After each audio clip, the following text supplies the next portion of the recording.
Alright, so look, welcome back to the channel, and in today's video, we're going to be discussing the words at which were said by Dana White on the recent interview he had with Shannon Sharp about a few days ago, where he utterly and shamelessly made deceptive and false statements regarding Francis Ngannou in a means of disregarding and invalidating his work in the UFC, as well as his legacy as a whole, just because he's bitter that Francis went on to do bigger and better things while making a shitload of money while doing it.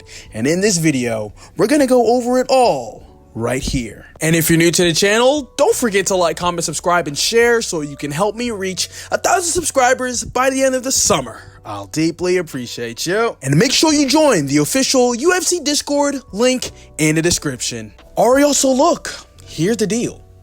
Dana White, the kingpin of the UFC, was recently on the Club Shay Shay podcast with Shannon Sharp. And first things first, let me be completely honest with you guys right now. I know Shannon Sharp has one of the biggest podcasts today, and of course it's bound to get a ton of views, numbers, and clicks, and of course it will expose the UFC to a wider audience that might have not have watched anything MMA related otherwise. But at the same time, a lot of these podcast hosts, whether it be Shannon Sharp, Theo Von, or the Nelk Boys, aren't really knowledgeable in the sport of mixed martial arts, and they realistically can't offer any type of opposing views to Dana White when he makes these disgustingly terrible and horrid takes, especially regarding the Francis Ngannou and Jon Jones debacle. But now that that's out of the way, I've never seen anyone cope more than Dana White whenever the subject remotely revolves around Francis Ngannou. Every time Francis Ngannou is mentioned, Dana White immediately gets defensive and tries to discredit anything or everything Francis has ever done for the sport of mixed martial arts and the UFC as a whole, while simultaneously dick riding and glazing Johnny Terinobol Jones excessively. He's always using lines like, Francis didn't want to fight Jon Jones. Does the same thing to Francis. Jon Jones, Francis didn't want to fight Jon Jones.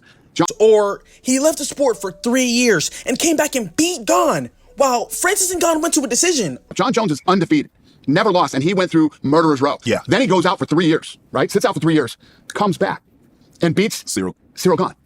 Like that, easily. In my opinion, he does the same thing to Francis. What? 100%. Does the same thing to Francis. Last time I checked, didn't Francis fight Gon with like half an ACL and still managed to win?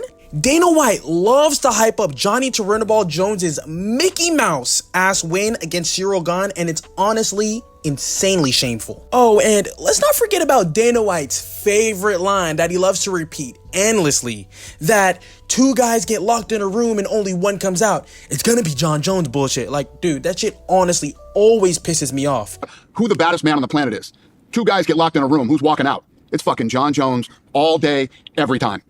As well as the whole, he left for 3 years and beat the baddest guy in the heavyweight division crap. I don't care what nobody says, Jon Jones' performance against Cyril Gane is one of the most overrated performances in UFC history. His striking was absolute dog shit, he looked slow as shit, he had the shittiest takedown and a terrible submission against a guy who was scared out of his mind and couldn't defend anything. The Francis Ngannou that absolutely dog shitted and flatlined the balls out of Stipe Miocic and turned him into a lawn chair for the heavyweight title would have destroyed and killed the Jon Jones that fought Cyril Gane that night. I don't care. And look, comparing Cyril Gane's wrestling abilities to Francis Ngannou's honestly makes zero sense. Like, obviously, Francis Ngannou isn't a NCAA All-American wrestler or some type of freestyle and sambo specialist like, guys like Colby and Bo Nickel, as well as DC. But at the same time, he still out-wrestled Cyril Gane easily with half an ACL for 3 rounds.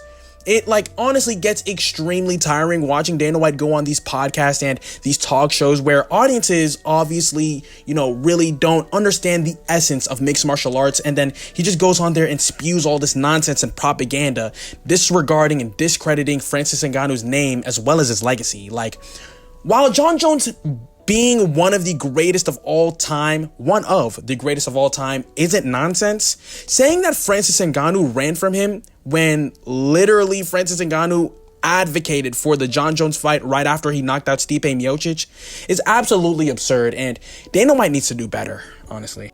Like, he owes it to the sport, but not only to the sport, but to the fighters and the fans, to provide an honest and fair assessment of events. Like, discrediting a fighter such as Francis Ngannou, who has given so much to the UFC, is not only disrespectful, but it's also damaging to the sport's integrity. The UFC has grown exponentially under Dana White's leadership, but with that growth comes responsibility to uphold the truth and respect the athletes who have made it all possible. Discrediting Francis Ngannou's accomplishments as well as his achievements for the sake of promoting another fighter, even one as talented as Johnny Terinobol, kind of undermines the very foundation of what makes the UFC and the sport of mixed martial arts so great. You know, it creates a narrative where politics and favoritism overshadow merit and performance. This not only disrespects the fighters, but also misleads the fans who trust the organization to prevent them with unbiased views of the sport as a whole. But that's all I've got to say. Let me know in the comment section below what you guys all have to say about this Dana White, Johnny Terinobol, and Francis Ngannou debacle. And do you guys really think that Francis Ngannou ran from Johnny Terinobol?